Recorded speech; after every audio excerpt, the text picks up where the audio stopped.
মহিলা রে, যখন রমজান মাস আসবে, রোজার মাস যখন আসবে, রোজার মাস যখন আসবে, মহিলা তোমাকে 1 মাস ধরে রোজা রাখতে হবে, 1 মাস তোমাকে রোজা রাখতে হবে। এবার দয়া রাসূল আরো বলেছেন, মহিলা চাঁদে চাঁদে আল্লাহ রাব্বুল আলামিন তোমাকে একটা বেমার দিয়েছে, যাকে হাজ বলা হয়, মাসিক বলা হয়, চাঁদের বেমার কেউ বলে। দয়া রাসূল বলছেন, মহিলা রমজান মাস চালু হয়ে গেল, সাথে সাথে তোমার হাজ মাসিক চালু হয়ে গেল, তুমি জয়দিন না পাক হয়ে থাকিবে, 3 দিন 4 দিন 5 দিন 7 দিন জয়দিন তুমি না পাক হয়ে থাকিবে। দয়ার নবী বলেছেন, তোমার জন্য আল্লাহ রাব্বুল আলামিন রোজা মাফ করে দিয়েছেন, নামাজ মাফ করে দিয়েছেন। মহিলারে, তুমি না পাকের হালাতে তুমি রোজা রাখতে পাবে না, তুমি নামাজ পড়তে পাবে না। এবার দয়ার রাসূল বলেছেন, নামাজ তো জীবনের মতো তোমার না পাকের হালাতে মাফ হয়ে গেছে, কিন্তু আল্লাহ বলেছেন, আল্লাহ রাসূল বলেছেন, রে মহিলা তোমরা শুনে নাও, রোজা তোমাদের জন্য কাজ আছে, মাফ নয়। যখন রমজান মাসটা পার হয়ে যাবে, আগামী রমজান আসার আগে আছে মধ্যখানে 11 মাস আছে, 11 মাসের মধ্যখানে তোমার জয়টা রোজা ছুটেছে রে মহিলা, তুমি ওই রোজা কোটা তুমি আদায় করবে, পূর্ণ করবে। রোজা তোমার জন্য মাফ নাই, কিন্তু আল্লাহ রাব্বুল আমিন তোমার জন্য নামাজকে মাফ করে দিয়েছে। আর একটা মশলা শুনেলেন, এখানে যুবক ভাই মেলায় আছে। আল্লাহ রাসূল বলেছেন, যখন মহিলারা হাইজ মাসে খালাতে থাকবে, ওরা মসজিদে ঢুকতে পাবে না, মসজিদে ঢুকতে পাবে না। ওই বেটি ছেলে, ওই মহিলারা নামাজ পড়তে পাবে না, ওই বেটি ছেলেরা রোজা রাখতে পাবে না। তার সাথে সাথে দয়া রাসূল বলেছেন, যুবক রে, রাসূল বলেছেন, যখন তোমাদের বিবি হাজ মাসে খালাতে থাকবে, খবরদার খবরদার ওই অবস্থা ওই হালাতে তুমি বিবির সাথে মিলন করিও না। মিলন করতে গেলে তোমার পাপ হয়ে যাবে, গুনাহ হয়ে যাবে। আল্লাহ রাসূলের জামানাতে ইহুদিরা কি করতো জানেন? শুরুতে যেমনি দেখলে যে ওর স্ত্রীর হাইজ মাসিক চালু হয়ে গেছে, তখন বলতে, এই ওইটা ঘর, তুই ওখানে শুয়ে থাক, তুই আমার ঘরে খবরদার আসবি না, আলাদা ঘর। বলতে, এই তুই আজ থেকে জয়দিন না পাক খেয়ে থাকবি না, তুই আমাকে পানি দিবি না, তুই রুটি বানাবি না, ভাত রান্না করবি, কিছুই তোর খাবো না, আর না তুই আর পাঞ্জরে থাকবি। এই কথাটা যখন সাহাবে কেরাম আল্লাহ রাসূলের সামনে বললেন, তখন আল্লাহ রাসূল ফতোয়া দিয়ে দিলেন, রে আমার উম্মত, তোমরা শুনে নাও, যখন তোমাদের বিবি না পাক খালাতে থাকবে, ওরকে পাঞ্জরে তুমি শুতে পাবে, ঘুমাইতে পাবে, গায়ে গা লাগিয়ে তুমি ঘুমাতে পাবে রে উম্মত, তোমার গুনাহ হবে না, পাপ হবে না। ওর ভাত রান্না করা খেতে পাবে, ওর পানি নিয়ে আসা খেতে পাবে, ওর রুটি বানা তুমি খেতে পাবে, খেতে তোমার মানা নাই, ওর পাঞ্জরে তুমি ঘুমাইতে পাবে। কিন্তু যেটা স্বামী স্ত্রীর হক রয়েছে, স্বামী স্ত্রীর সহবাস রয়েছে, মিলন রয়েছে, এটা তুমি করতে পাবে না। বাকি ছাড়া সব কাম তোমার জন্য জায়েজ আছে। তুমি স্ত্রীর পাঞ্জরে শুয়ে থাকো, স্ত্রীকে তুমি চুমাচাটি দাও, সব জন্য তোমার জন্য জায়েজ আছে। এগুলা মানা না, এগুলা তোমাদের জন্য জায়েজ রয়েছে। তাই বলবো, মাগে খালাকে বোন রে, জয়টা আপনার রোজা ছুটবে। আল্লাহ রাসূল বলেছেন, যেমনি রমজান মাস পার হয়ে গেল, রমজান মাস পার হওয়ার পর জয়টা আপনার রোজা ছুটেছে, রোজা কোটাকে পূর্ণ করতে হবে। আর একটা মশলা শোনেন, মা খালাদের বেশিরভাগই এটা ফতুয়া মা খালারা জানে যে ছেলে পিলা যখন হইবে, তখন আরে মায়ের লোক, আরে মাগি লিস্সে লাগানি 40 দিন নামাজ পড়তে হবে না, আছে না নেই? মশলা শিখলেন, জীবনে কাজ দিবে, 40 দিন নামাজ পড়তে হবে না। কত মা খালাকে দেখবেন যে বেটি বাড়িতে এসেছে আর পোতা হয়েছে, লাতি হয়েছে, তো নামাজ পড়বে না। লোকেরা বলবে যে, হ্যাঁ রানী, তুই তো নামাজ সব দিন পড়িস, আজ কেন পড়িস না? কইস না বাবু, লিস্সি লাগা লাতি হয়েছে, তো ওই ঘরখানি হয়েছে যে ঘরে আমি থাকি, তো ওই লাগা নামাজটা পড়ি না। রে মায়েরা খালারা শুনেন, এ আমার মায়েরা খালারা শুনেন, আপনার ঘরের ভিতরে আপনার নাতি হয়েছে, নাতনি হয়েছে বলে নামাজ আপনি ছেড়ে দেবেন, চলবে না। আপনার মেয়ে আছে, আপনার নাতি আছে, নাতি হয়েছে, পুতিন হয়েছে, আপনি অন্য দিকে অন্য সাইডে আপনি নামাজ পড়েন, নামাজ পড়া মানা নাই। দ্বিতীয় নম্বর, 40 দিন আপনাকে নামাজ পড়তে হবে, এটা কোনো কথা নাই মা। কোনো মহিলার 20 দিনে ভালো হয়ে যায়, কোনো মহিলা 15 দিনে ভালো হয়ে যায়, কোনো মহিলা 10 দিনে ভালো হয়ে যায়, কোনো মহিলা 1 মাসে ভালো ভালো হয়ে যায়, কোন মহিলা 40 দিনে ভালো হয়ে যায়। এ আমার মায়েরা খালারা শুনেন, যদি আপনি 20 দিনে ভালো হয়ে গেলেন, 21 দিনকার দিন আর রক্ত আছে না, রক্ত দেখা যায় না, দয়ার রাসূল বলেছেন মহিলা তুমি 40 দিনের আর ইন্তজার করিও না, তুমি 21 দিনকার দিন গোসল করে পাক সাফ হয়ে তুমি নামাজ পড়ো। তুমি 25 দিনে ভালো হয়েছো, 26 দিনকার দিন তুমি গোসল করে নামাজ পড়ো। তুমি 1 মাসে ভালো হয়েছো, তুই 1 মাস পর তুমি নামাজ পড়ো। এ রোজা রাখো এ মহিলা, তুমি 40 দিন পর ভালো হয়েছো, 40 দিন পর পড়ো। মায়েরা খালারা শুনেন, সবার জন্য 40 দিন নয়, কোন মহিলাদের জন্য 40 দিন, কিন্তু এখন সবাই 40 দিন মনে করে, এটা ভুল। তবে কয়টা হয়ে গেল ভাই? প্রথমে নামাজ, দ্বিতীয় কি? জোরে বলেন দ্বিতীয়। 3 নম্বর রাসূল বলেছেন ওয়া হাসানাত ফারজাহা, পর্দাশীল হয়ে থাকতে হবে। স্বামী বাড়িতে থাক কিংবা না থাক, নিজের শরমগার হেফাজত করতে হবে। একটা মায়ের লোক জালসা শুনে বাড়িতে গেছে, গল্প হাদিস করার কথা নেই ভাই, বাড়ি গেছে জালসা শুনে, আর তারপর দিন আপনার গায়ে আঞ্জার পঞ্জের পুকুর আছে, ঘাট আছে নাকি? আছে, অনেক আছে। এবার বেটি ছেলেটা একটু মোটা হয়েছে, একটা মেয়ে লোক থাকে না মোটা হয়েছে, এবার 8-10 বছরের একটা বেটা ছিল, তখন ওর বেটাকে বলছে হদলা রে, মুসলমানের ছেলে হদলা, ভদলা, টিঙ্কু, পিঙ্কু, ভোল্টু, সোল্টু, এগুলাই নাম, এগুলাই নাম। তো বলছে যে হদলা, ওই কি গামা, ওই যে মুলবিরাইতে ওয়াজ করেছে যে পর্দাশীল হয়ে থাকবি, গোসল পানি করবি, তাও ভালো করে পর্দাশীল হয়ে করবি, তো ঘাটে গোসল করবো, পোখরে তো চলতো বেটা, তুই রাস্তাতে দাঁড়িয়ে থাকিস, কোনো মানুষ যখন আসবে তখন আমাকে ইশারা করিস, মা মানুষ আসছে, তখন আমি কাপড় ডোপড় ভালো করে থাকবো। বলছে ঠিক আছে। মা গোসল করছে, ছেলে রাস্তাতে দাঁড় হয়ে আছে। কিছুক্ষণ পর একটা মোড়লের বেটা হাল বেয়ে চলে আসছে।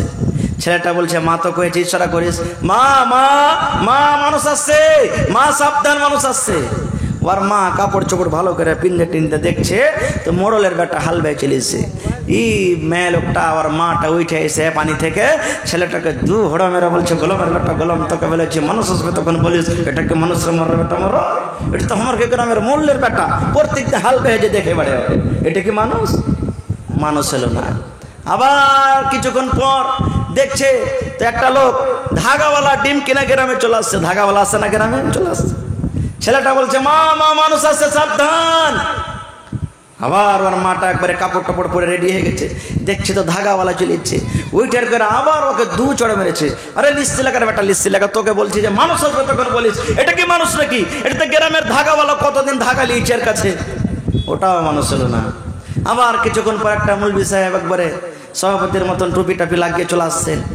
এবার ছেলেটা তখন বলছে আল্লাহ রে, ওই মোড়লের বেটা হাল বাহানেওয়ালা মানুষ হলো না, দু কিল খেয়েছি আল্লাহ, ধাগাওয়ালা মানুষ হলো না আল্লাহ, দু চড় খেয়েছি রব্বুল আলামিন। আর এই মৌলবীর ব্যাপারে যদি বলি এটা যদি মানুষ না হয় তো মা মনে হয় চাপাল দিয়ে এবার মারবে, বলবই না, থাক বলবি না, থাক তুই যেমন করে পারবি গোসল করবা।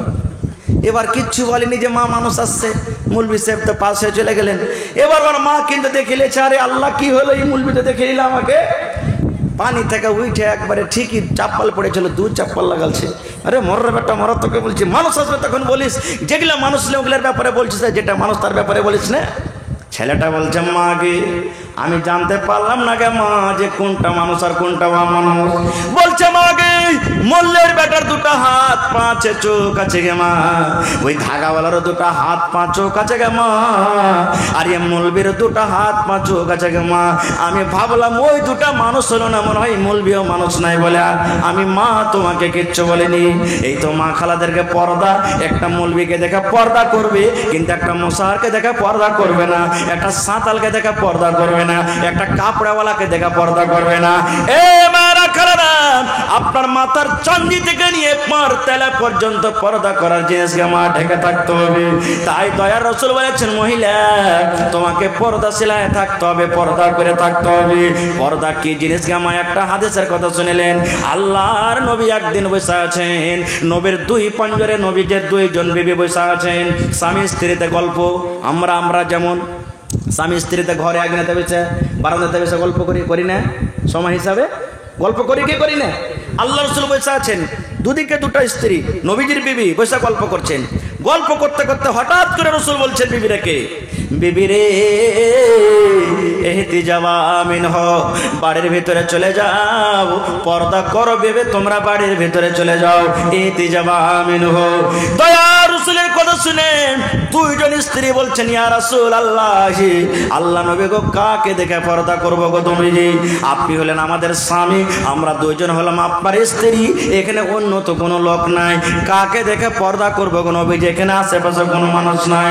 আল্লাহ রাসূল বললেন, এরে মহিলা, এ আমার বিবিরা শুনে নাও, এই যে আব্দুল্লাহ বিন উম্মে মাকতুম, দু চোখের কানা সাহাবী, আমার কাছে কোনো কারণে আসছে, দেখার জন্য আসছে। বিবিরে, ওই আব্দুল্লাহ বিন উম্মে মাকতুম নাবিনা লোকটাকে দেখে তোমরা পর্দা করো, বাড়ির ভিতরে চলে যাও। এ আমার মায়েরা খেলার শোনেন, এই কথা শোনার পর ওই বিবি দুটা বলছেন, নবীজির স্ত্রীরা বলছেন, ইয়া রাসূলুল্লাহ, তাকে দেখে কেন পর্দা করবো গো নবীজি? আব্দুল্লাহ বিন উম্মে মাকতুম একটা কানা লোক, দু চোখের কানা নাবিনা মানুষ, আমাদেরকে দেখতে পাবে না, তাকে দেখে কেন পর্দা করবো গো নবীজি? আল্লাহ রাসূল বললেন, বিবিরে, আব্দুল্লাহ বিন উম্মে মাকতুম কানা হইতে পারে, তোমরা তো কানা নও রে বিবি, তোমরা তো তাকে দেখতে পাবে। বিবিরা শোনো, একটা পুরুষ লোক যেমন একটা অপর মহিলাকে দেখা হারাম, দেখা করা চলবে না, এই মতো একটা মহিলাকে অপর পুরুষকে দেখা চলবে না। এই জন্য বিবিরে, যাও যাও, তোমরা বাড়ির ভিতরে পর্দা করো। সুবহানাল্লাহ। তাই কই বলছেন, আল্লাহ সুন্দর করে যত্ন করে বানাইছে তোমায়, দেখে আমি কোরআনেতে লেখা আছে সূরা নূরেতে, পর্দা করা তোমার সারা গায়। আল্লাহ সুন্দর করে যত্ন করে বানাইছে তোমায়, পর্দা করতে বলে বনরে বলি যে তোরে, পর্দা করা আল্লাহর হুকুম কোরআনে বলি, পর্দা করতে বলি মাগো বলি যে তোরে, পর্দা করা আল্লাহর হুকুম কোরআনে বলি। দরকার হলো পর্দা করা, পরিত্রাণ নাই পর্দা ছাড়া, পর্দা করে থাকো মাগো তোমার সারা গায়। আল্লাহ সুন্দর করে, আল্লাহ সুন্দর করে যত্ন করে বানাইছে তোমার, গোলাপ সুন্দর, নারকেল সুন্দর, আরো সুন্দর ফুল, তার চেয়ে সুন্দর করে বানালছেন রব্বুল। বরকা দিয়ে রাখো ঢেকে, মুখটা যেন পর না দেখে, দেখলে কিন্তু জাহান্নামে হবে তোমার ঠাই। আল্লাহ সুন্দর করে, আল্লাহ সুন্দর করে যত্ন করে বানাইছে তোমায়। নারে তাকবীর, সুবহানাল্লাহ। তাহলে 3 নম্বরে কি হলো? মায়েরা খালারাকে পর্দা করে রাখতে হবে। আর একটা হাদিসের কথা বলি, দেখে নে, আপনার কি এলাকাতে থুবড়া হয়? সুবহানাল্লাহ। এখানে তো সব মার্ডার হয়ে গেল, যে হইতে, হ্যাঁ, সব তো এখানে শেষ হয়ে গেল। আচ্ছা, এ বাড়িতে ওই বাড়িতে তা থুবড়া খাইয়ে বেড়ায় নাকি? সুবহানাল্লাহ। হায় আল্লাহ, এখন কই মেছে মোল্লা নাকি আল্লাহর রহমতে, কিন্তু সুবহানাল্লাহ। আহা, ড্যাক বাজায় না ভাই, ড্যাক বাজায় না নানাজি, ড্যাক বাজায় না। বিহাতে কতটি আমরা ভুল করছি যদি বলা হয় তো 1-2টা বাদ দিয়ে সবই ভুল হবে, ওদিকে আমি যাব না, সময় শেষ হয়ে যাবে না হলে।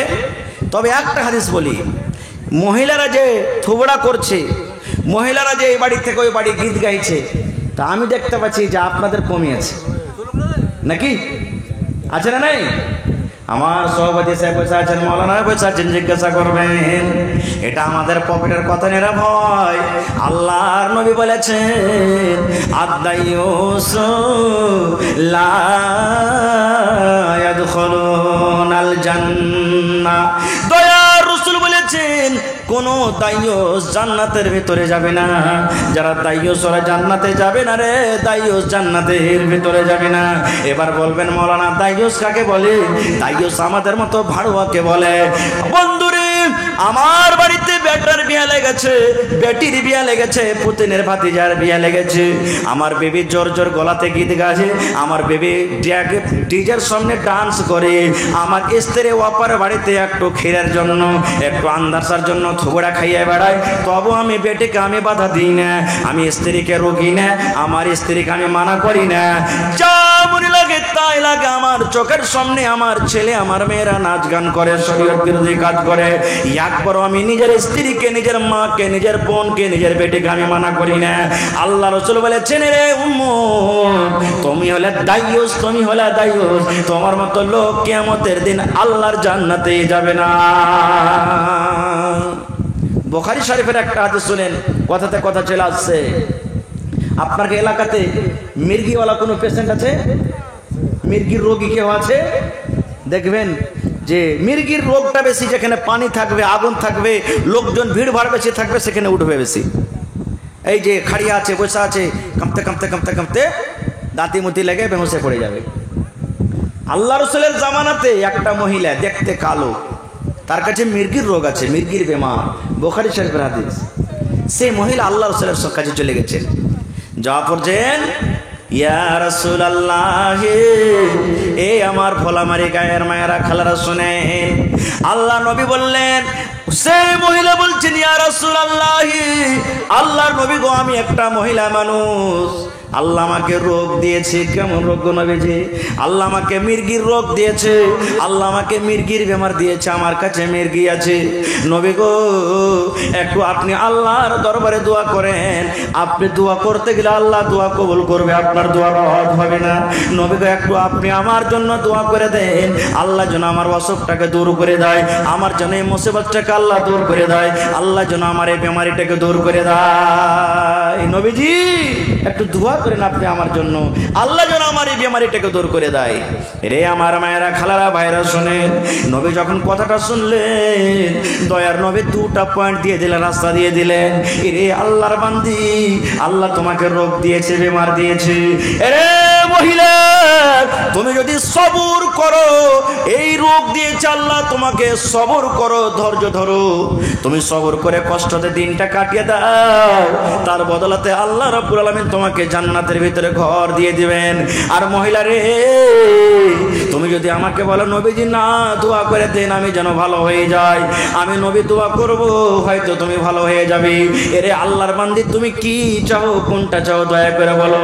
আমি নবী দোয়া করব, তুমি ভালো হয়ে যাবে, এটা তুমি চাও, কিংবা আল্লাহ তোমাকে রোগ দিয়েছে, বেমার দিয়েছে, রে মহিলা, তুমি সবর করে কিয়ামতের দিন আল্লাহর জান্নাতে যাবে, এই দুটার মধ্যে তুমি কোনটা চাও রে মহিলা, বলে দাও। এরে আমার মায়েরা খালারা, সেই মহিলা বলছেন, নবী গো, আমার জন্য আর দোয়া করিয়েন না, আর আমি দুনিয়াতে ভালো হয়ে থাকতে চাই না গো নবীজি, আপনি আমার জন্য আর দোয়া করিয়েন না। আল্লাহ আমাকে রোগ দিয়েছে, আমার কাছে মির্গির বেমার আছে, আমি সবর করব, ধৈর্য ধরবো গো নবীজি, সবর করার পর আমি আল্লাহ রাব্বুল আমিনের জান্নাত আমি যেতে চাই। কিন্তু নবী গো, একটু আর আপনি আমার জন্য দোয়া করে দেন গো নবীজি, বেমারি ভালো হওয়ার জন্য নয়, বেমারি থেকে ভালো হয়ে যাব তার জন্য নয় গো নবীজি। কিসের জন্য তাইলে?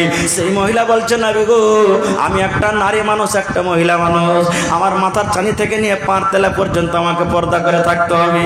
কিন্তু নবী গো, আপনি জানছেন এই বেমারিটা আমার উঠে যায়, মানুষজন কিছু বোঝাবুঝি হয় না, আমি রাস্তা দিয়ে হাঁটছি, লোকজন বসে আছে, হয়তো আমি বেহুশ হয়ে গেলাম, আমি রান্না বান্না করছি, আগুনের কাছে আছি, হয়তো আমার রোগীটা উঠে গেল, আমি রাস্তা দিয়ে হাঁটছি, পানিতে আমি পড়ে গেলাম, আমি বেহুশ হয়ে গেলাম। আল্লাহ রাসূল গো, আমি যখন বেহুশ হয়ে যাই, হুঁশ বুদ্ধি হারিয়ে যায় গো নবীজি, জ্ঞান হারিয়ে যায়, আমি তখন বুঝতে পারি না আমার মাথাতে কাপড় আছে কিনা, আমি বুঝতে পারি না আমার বুকে কাপড় আছে কিনা, আমি বুঝতে পারি না আমার পা ঢেকা আছে কি ঢাকা নাই। আল্লাহ রাসূল গো, আমি তখন বুঝতে পারি না যে আমি পর্দা সেলায় থাকি কিংবা বেপর্দা হয়ে থাকি। নবী গো, একটু আমার জন্য দোয়া করে দেন, আমার কাছে যখন বেমারিটা আসবে, আমি যখন বেমারির হালাতে বেহুশ হয়ে যাব, তখন যেন আমি পর্দা সেলায় থাকি গো দয়ার নবী, আল্লাহ যেন সেই টাইম আমাকে বেপর্দা না করে। এ মায়েরা খালারা, পর্দা সেলায় থাকার জন্য যদি এরকম ভাবে আল্লাহর কাছে আল্লাহ রাসূলকে দোয়া করতে বলেন, তাহলে আমি আপনি কে গে মা, কত পাপী গুনাহগার আমরা, আপনাকে কিভাবে চলতে হবে। সুবহানাল্লাহ। যে জালসা হয়ে দেখেন, এত জালসাওয়ালারা রেজাকার লাগিয়ে রেখেছে, ভলান্টিয়ার লাগিয়ে রেখেছে, তাও দেখবেন যে মেলাতে মেলাতে, বাজারে বাজারে হুড়াহুড়ি করছে, করে না? কত মাখালা করছে। তাই কো বলছেন, টেড়ি মাং নিকাল কে ওরা ঘুমনে যায় মেলা। মাং মানে শিখা, কেনা করে শিখা কাই করে এসছে। কত মাখালা দেখবেন জালসা শুনতে এসে নতুন নতুন কাপড় পিনতে এসছে, কেউ জালসা শুনতে এসেছে, আর কেউ কাপড় খালি দেখাবেন লেগে এসছে। ताई कोई बोलते टेढ़ी मांग निकल के औरत घूमने जाए मेला, मर्दाना के भीड़ में घुसकर कर ठेलम ठेला, सर से या चल उड़ा के अपना, अरे सर से या चल उड़ा के अपना दिखाए सर का बाल, बताओ बताओ कितने बुरी है चाल। सुभान अल्लाह। ऊंचे हिल के चप्पल पहने आधे बदन का कुर्ता, स्नो पाउडर लिपस्टिक लगाए नाखून में तो अलता। আপনার এলাকাতে মা খালারা বেলা যেখান থেকে না পিনছে না ফুল হাফ পিনছে নাকি? কোনো কারণে যদি এরকম ভাবে খালি মাঞ্জাটা শার্ট করা লাগে হাফ যাবে কোন দিকে বেলা যেখান থেকে আসবে ফাঁস থেকে। সুবহানাল্লাহ। আর ভাইয়েরা পিনছে এখান থেকে, এরা যদি একটা গাঞ্জি পিন্দা ঘুরে বেড়ে তাও চলবে, আর ওরাকে ঢেকে থাকতে হবে এখান থেকে, তো ওরা এখান থেকে পিনছে। আর এত মা খালাকে দেখবেন উঁচা উঁচা চাপ্পাল পিনছে রে ভাই, একটু ঢাকা মারেন তো উল্টে পড়বে নেই। सुभान ताई को बोलते ऊंचे हिल के चप्पल पहने आधे बदन का कुर्ता, स्नो पाउडर लिपस्टिक लगाए नाखून में तो अलता, ऐसे औरत मर्दों को, ऐसी औरत मर्दों को अपने करती है कंगाल, बताओ बताओ कितने बुरी है चाल। खर्चा हो तीनटा है गलो, एक नम्बर नमाज, दो नम्बर रोजा, तीन नम्बर पर्दाशील है, चार नम्बर रसूल बोलेছে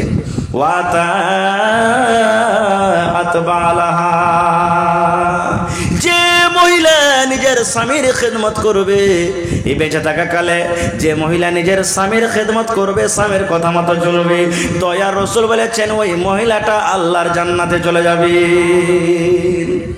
কেমন খেদমত! যদি স্বামী স্ত্রীতে খালি একটু ঝামেলা হয়ে যায়, একটা কাপড় আনতে বলে কাপড়টা যদি না হয়, হ্যাঁ গেল 5 দিন পরে ওর সাথে কথা কইবেন, খাইতে দাও না জি হালে আমার মা খাই লাগে কেন এরকম করে তুমি জি রুটি বানাবে না পাকাই গে, মানে লেনদেন সব শেষ হয়ে যাবে। হয় কি হয় না? 4 দিন কথা বলবে না ওর সাথে। সুবহানাল্লাহ। এ মায়েরা খালারা খবরদার, আল্লাহ নবীর জামানাতে এক বাপ নিজের বেটির বিয়ে দেবে, বাপ নিজের বেটির বিয়ে দেবে। এবার বেটি বলছে আব্বা আমি বিয়ে টিয়ে করবো না কো। বাপ চলে গেলেন আল্লাহ রসুলের কাছে, আর নবীজি আমার বেটিকে একটু বুঝান তো, আমি বিয়ে দেওয়ার জন্য আমি বলছি যে একটা খুব সুন্দর ছেলে পেয়েছি বিয়ে দিয়ে দিব, কিন্তু আমার বেটি রাজি হয় না, একটু বুঝান। নবীজি বললেন তোমার বেটিকে নিয়ে এসে যাও, বেটিকে সাথে করে চলে গেলেন। এ মায়েরা খালারা খুব ভালো আছে শুনবেন। এবার রসুল বলছেন আরে বাবা তোমার বাপ নাকি তোমার বিয়ে দিবে আর তুমি রাজি হও না, মা রাজি হয়ে যাও বিয়ে করে নাও। যখন কথাটা বলা সে বেটি ছেলে বলছেন আল্লাহ নবী গো আমি রাজি হয়ে যাব গো দয়ার নবী, তার আগে আমার একটা প্রশ্ন আছে। প্রশ্ন নবী গো, যে আমাকে বিয়ে করবে, যে আমার স্বামী হবে, যার বাড়িতে আমি চলে যাব বিয়ের পর, নবী গো আমার স্বামীর ব্যাপারে একটু আপনি আমাকে বলে দেন, যে আমাকে স্ত্রী করবে, যার আমি স্ত্রী হব, যে আমার স্বামী হবে, বিয়ের পর আমি তার বাড়িতে চলে গেলাম, তার কতটুকু কথা মেনে আমাকে চলতে হবে নবীজি, আমার স্বামীর উপরে আমার কতটুকু হক রয়েছে গো নবীজি, আমার স্বামীর কতটুকু কথা আমাকে মেনে চলতে হবে, দয়া করে বলে দেন। এই আমার মায়েরা খালারা শুনলেন, দয়ার রসুল বলেছেন মহিলা তোমার উপরে তোমার স্বামীর অতটুকু হক রয়েছে, অতটুকু হক রয়েছে, তোমার স্বামীর কথা তোমাকে মেনে অতটুকু চলতে হবে। তোমার স্বামীর শরীরে যদি ফোট হয়ে যায়, ফোট বোঝেন, তোমার স্বামীর শরীরে যদি ফোট হয়ে যায় রে মহিলা, ফোট পেকে গেছে, ফোট গলে গেছে, খুন চুইছে, রক্ত চুইছে, পোজ চুইছে রে মহিলা, এই মতো অবস্থায় তোমার স্বামী তোমাকে যদি বলে এই আমার স্ত্রী, এরে আব্দুল্লাহর মা, এরে হাবিবার মা, খালেদার মা, আমার ফোটটা পেকে গেছে বিবি রে, তুমি সাফ করে দাও। কি দিয়ে সাফ করে বেরে বিবি? কাপড় দিয়ে সাফ করতে হবে না, তুলা দিয়ে তোমাকে সাফ করতে হবে না, পানি দিয়ে তোমাকে সাফ করতে হবে না বিবি রে। আল্লাহ আল্লাহ রাব্বুল আমিন তোমাকে জিহ্বা দিয়েছে বিবি রে, চেটে চেটে চেটে চেটে তুমি আমার রক্ত পোজকে সাফ করে দাও। দয়ার রাসূল বলেছেন মহিলা তুমি ইনকার করতে পাবে না, ইনকার করতে পাবে না। তোমার স্বামী যদি বলে জিহ্বা দিয়ে চেটে চেটে চেটে চেটে তোমাকে সাফ করতে হবে, তাহলে তোমাকে জিহ্বা দিয়ে চেটে চেটে তোমাকে সাফ করতে হবে। এতটুকু তোমার উপরে তোমার হলো স্বামীর হক। কিন্তু সুবহানাল্লাহ, আর ভাইরা কাম কাজ করে মাঠ ঘাটি স্কুল থেকে বাড়ি এসছে গরমের দিন, যদি এসে বলে খালে তার মা গলে যেমন হয় ফেটে গেলে এক গ্লাস পানি গেলা তাড়াতাড়ি করে দাও, আর মা খালা যদি কোনো কাম করে একবারে 100 পাওয়ারের ভোল্টে বলবে চোখকে দেখতে পাও না, কপালে চোখ না পিলিয়ে খেতে পারবে না তুমি বলতে আসছো। সুবহানাল্লাহ, মা এরকম খবরদার বলতে হবে না। রাসূল বলেছেন যে তোমার স্বামীর খিদমত করতে হবে। একটা হুঁচলা মেলো জালসা শুনে বাড়ি গেছে, আর বাড়ি যাওয়ার করে তখন বাস ফজরের নামাজ জমাজ পড়ে আবার পুরুষটাকে হাল বাইতে পাঠিয়ে দিয়েছে। আর ও মনে করেছে যে স্বামীর খিদমত করতে গেলে আল্লাহ জান্নাত দেবে। যেটি কি করেছে সুবহানাল্লাহ, ধান বানা ঢেকি থাকে না, আগে যে ঢেকি ছিল এখন উঠে গেছে, ওই মাথাখানটাকে কি বলে লোহাখানটাকে, ওইখানটা স্বামী মনে করে গেছে। আর তেল গরম করে মাথাখানটাকে চেঁড়ে খুব ওকে মালিশ করছে। সুবহানাল্লাহ। ওর বহিনের বেটা ঘুরতে এসেছে খালার বাড়ি, মাদ্রাসা থেকে এসে, খালা বাড়তে আছিস গে? হ্যাঁ বাপ আছি, স্বামীর খিদমত করছে। ছেলেটা পড়ালেখা মনে করছে খালো খাস্তানা মাস্তানা হয়ে আছে, তো আর খিদমত করছে। এখন যাওয়াটা ঠিক হবে না, একটু ঘুরে ফিরে আসি। আধ ঘন্টা পর ঘুরে ফিরে যদি বাড়িতে আসছে, বলছে খালা আসবো বাড়িতে? হ্যাঁ বাপ চলে আয়, স্বামীর খিদমত করছে। যখন কথাটা বলা তখন ছেলেটা মনে মনে বলছে হবে হ্যাঁ খালো কয় বিঘা চাষ করছে বে, এখন থেকে তেল মাখিয়ে চলি, ঝড় খাস্তানা সরে না। বাড়তে ঢুকে দেখছে ওরে আল্লাহ, ওর হদমা খালুর মাথা ছেড়ে দিয়েছে আর তেল মাখিয়ে চলিছ। কই যে হাঁকে খালা কি করছিস? কহিস না বাপ কহিস না, হোসেন মোল্লা রাইতে ওয়াজ করেছে স্বামীর খিদমত করিস জান্নাত পাবি, তাই করছি যদি আল্লাহ জান্নাতটা দেয়। তখন ছেলেটা বলছে হাই রে হুদমির বেটি হুদমির, তোর কিচ্ছু হুঁশ নাই। কইছে কেন রে বেটা? কইছে মাওলানা স্বামী বলেছেন খালু হাল বাইতে গেছে, তো ও হাল বাই যখন আসবে তো ওকে খেতে দিবি, ওকে তেল মাখিয়ে দিবি, ওকে পানি দিবি, ওর কাপড় ধরে সাফ করে দিবি, ওকে তেল হাত পা লাগিয়ে দিবি, মাখিয়ে দিবি। ওর খিদমত করতে গেলে আল্লাহ জান্নাত দিবে। আর এটা হলো ঢিকির স্বামী, আর খিদমত করতে গেলে খালি ধান কোটা হবে। তখন বলছে ল্যাডার বেটা ল্যাড স্বামী স্বামী বলছে ভাতার বলতে কি হয়েছিল? তা আমি ফের স্বামী বলছি, হ্যাঁ ফের ওই ঢিকির স্বামী মনে করে না খিদমত মায়েরা খালারা চলে গেলে দেয়। এ মায়েরা খালারা, এবার একটা হাদিস আর শোনেন, স্বামীর খিদমত করতে গেলে জান্নাত যেতে পারবেন, আর যদি খিদমত না হয় তো কোথায় যাবেন? আর কোথায় যাবেন বলে? সুবহানাল্লাহ। আপনার এলাকাতে মা খালারা ঈদ বকরিদের নামাজ কোথায় পড়েন? মসজিদে না ঈদগাহে? জি মাশাআল্লাহ, আলহামদুলিল্লাহ, শুনে খুব খুশি হলাম। আল্লাহর নবীর জামানাতে পুরুষ আর নারী একই সাথে ঈদগাহে নামাজ পড়তে গেছেন, ঈদ কিংবা বকরিদের। বুখারী শরীফের হাদিস। পুরুষের কাতার আগা দিকে, মায়েলোকের কাতার পিছন দিকে। কারণ কোনো মায়েলোক মদলোকের ইমাম হইতে পারবে না, কোনো পুরুষ মায়েলোকের ইমাম হইতে পারবে, কিন্তু কোনো মেয়েলোক পুরুষের ইমাম হইতে পারবে না। আর যদি পুরুষটা পিছনে থাকে মেয়েলোকটা আগে থাকে, তাহলে দুজনের মধ্যে কাহারি নামাজ হবে না। তা রাসূল সাহাবাই কেরামকে নিয়ে আগে আর মহিলাদের দল পিছে। আল্লাহ রসুলের জামানাতে ম্যাক ছিল ভাই, আজকে ম্যাক লাগালছেন মোটামুটি চারিদিকে 1 কিলোমিটার করে দূরে আওয়াজ পৌঁছ যেছে কি যায় না। আল্লাহ রসুলের জামানাতে ম্যাক ছিল না, রাসূল মুখে ওয়াজ করলেন। এবার দেখছেন ওরে আল্লাহ, পিছনে মহিলারা ওর কাছে আওয়াজ পৌঁছেনি। নবীজি বেলালকে বলছেন বেলাল উঠো উঠো। বেলালকে সাথে নিলেন, কাতার চিরে চিরে চিরে স্পেশাল মা খালাদের ওয়াজ করার জন্য চলে গেলেন। এবার মা খালাকে ওয়াজ করতে শুরু করে দিলেন ঈদগাহের মাঠে। ইয়া মাশারান নিসাই তাসাদ্দাকনা ফাইন্নী উরিতুকুন্না কুসারা আহলিন নার। দয়ার রাসূল ওয়াজ শুরু করে দিলেন, ও মহিলার দলেরা, তোমরা দান করো, তোমরা সাদকা করো, তোমরা খায়রাত করো। কেননা আমি তোমাদেরকে মেরাজের রাত্রে আমি গেছিলাম, আল্লাহ আমাকে আদেশ করলেন যাও নবী জান্নাত ঘুরে ঘুরে দেখো। আমি জান্নাত ঘুরে ঘুরে দেখলাম। তারপরে আল্লাহ আদেশ করলেন নবীজি আমার জাহান্নামটা তুমি একটু ঘুরে দেখে এসো। ওরে সুবহানাল্লাহ, দয়া রাসূল বলে মহিলারে আমি জাহান্নামের আগুনে দেখলাম শুধু মহিলার দলেরা জামাতে পড়ে আছে, জাহান্নামের ভিতরে শুধু নারী আর নারী আরে মহিলারা জাহান্নামের ভিতরে পড়ে হাওমা হাওমা করে চিৎকার করছে। নবীজি বলেন, মহিলা তোমাদেরকে দান করতে বললাম, দান করো। যদি তোমরা দান করো আল্লাহ রাব্বুল আলামিন তোমাদেরকে জাহান্নামের আগুন থেকে আল্লাহ বাঁচিয়ে নেবে, কারণ তোমাদেরকে জাহান্নামের আগুনে আমি দেখলাম। যখন কথাটা বলা, মহিলাদের মধ্যে একজন মহিলা নবীকে প্রশ্ন করে দিলেন ঈদগাহের মাঠে, ইয়া রাসূলুল্লাহ, হে আল্লাহ নবী গো, আপনি বললেন মহিলারা তোমরা দান করো, তোমাদেরকে জাহান্নামের আগুনে আমি দেখলাম পড়লে জড়তে পড়তে বেশিরভাগ করে দেখলাম। আল্লাহ রাসূল গো, মহিলারা কোন এমন পাপ করে, তাদের দ্বারাতে কোন এমন ভোলা হয়ে যায়, কোন গুনার কারণে আপনি আমাদেরকে জাহান্নামের আগুনে দেখলেন, দয়া করে বলেন। আল্লাহ রাসূল বলেন, মহিলা তোমরা মাত্র দুটা পাপের কারণে, গুনার কারণে তোমাদেরকে জাহান্নামের আগুনে দেখলাম। মাত্র তোমাদের দ্বারাতে দুটা করে বেশি ভুল হয়ে যায়, মাত্র তোমাদের দ্বারাতে দুটা করে বেশি গুনাহ হয়ে যায়। এই দুটা গুনার কারণে আমি তোমাদেরকে জাহান্নামের আগুনে দেখলাম। এক নম্বর গুনাহ হলো তুকসুরুনাল্লাহ আনা, মা খালারা বেশি বেশি করে লানতান করে। আর দুই নম্বর গুনাহ হলো ওয়াতাকফুন আলাশির, নিজের স্বামীর মালের তারা নাশুকরি করে। লানতান কাকে বলে জানেন? ধরেন আয়াতকারী কত দোয়া করেছেন, আল্লাহ জালসাটা তুমি কামিয়াব করিয়ে ম্যাগ পানি দিয়ে না আল্লাহ, নাকি যদি ম্যাগ হয়ে যেত কত মা খালা কইতো লিপাটি লাগা ম্যাগ, এতদিন হইল না ভালো, আর আজ জালসার নেকির কামখানে বসছি তো ম্যাগ দিয়ে দিলে। বলতো কি বলতো না? 5 দিন 7 দিন যদি ম্যাগ লেগে থাকে, নিজের শোনা কথা কয়ে ভাই কানে, কত ভাবে এমন আছে আল্লাহর কি পেট খারাপ হয়ে গেছে নাকি ভাই? নাউজুবিল্লাহ বলে সুবহানাল্লাহ। আল্লাহ রাসূল বলেছেন একটা হাদিসে কুদসি, আল্লাহ বলেন বান্দা বান্দিরে লা তাসুবুদ্দাহার, খবরদার তোমরা জামানাকে গালি দিও না। আল্লাহ বলেন বান্দারে আমার বিনা অর্ডারে গাছের একটা পাতা পর্যন্ত হিলে না, গাছে ফল লেগে আছে, আম পেকে গেছে, তুমি বাগান ঘুরতে গেছো, মনে মনে ভাবছো মনে আমটা পড়ে যাবে, কিন্তু আমি আল্লাহ যতক্ষণ আদেশ না করব পাকা আমটা পড়বে না রে, আমি আল্লাহ আদেশ করব তখনই পড়বে। আল্লাহ বলেন বিনা অর্ডারে গাছের একটা পাতা পর্যন্ত হিলে না। তাই তোমরা মেঘকে গালি দাও, আমি আল্লাহ আমাকে গালি দাও হলো, তোমরা রোদকে গালি দাও, আমি আল্লাহ আমাকে গালি দাও হলো, গরমকে গালি দাও, আমাকে গালি দাও হলো, যদি তোমরা ঠান্ডাকে গালি দাও, আমাকে গালি দাও হলো।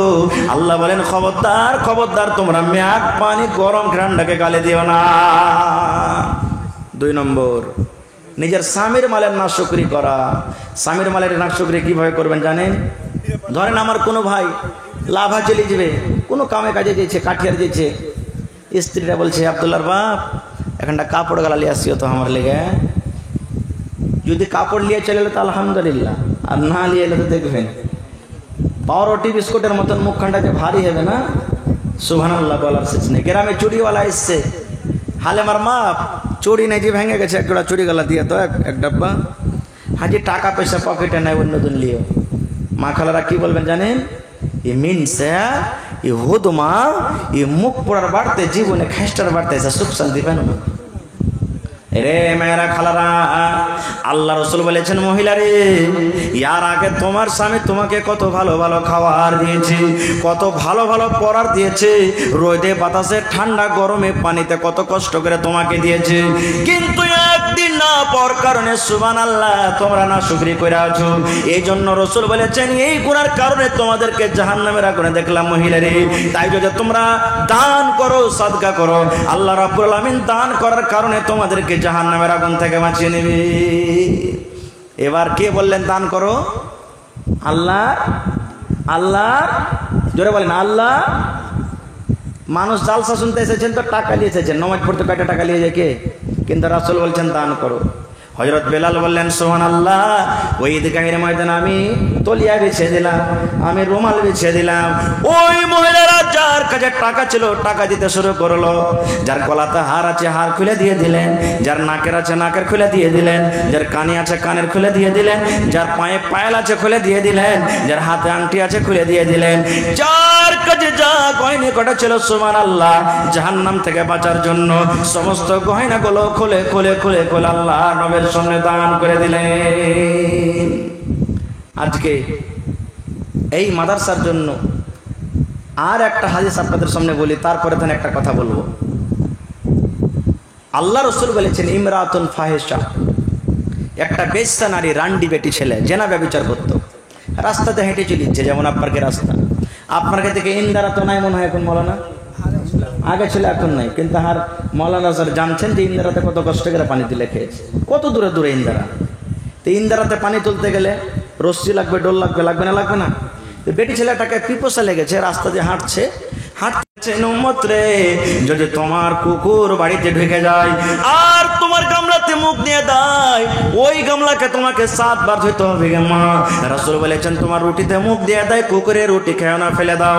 আটাতে মুখ দিয়ে দেয়, আটা ফেলে দাও। চাইলে মুখ দিয়ে দেয়, চাল ফেলে দাও। তরকারিতে মুখ দিয়ে তরকারি ফেলে দাও। ভাতে মুখ দিয়ে দেয়, ভাত ফেলে দাও। শুধু ফেলতে হবে না, রাসূল বলেছেন মহিলা তোমাকে কি করতে হবে, ওই বার্তান যদি কুকুরে মুখ দিয়ে দেয় বার্তানে, তাহলে বার্তানটাকে 7 বার করে দিতে হবে। একবার মাটি ছাই দিয়ে মানতে হবে, 6 বার এমনি এমনি দিতে হবে। 7 বার করে ধোবে, তাহলে তোমার বর্তনটা পাক হবে।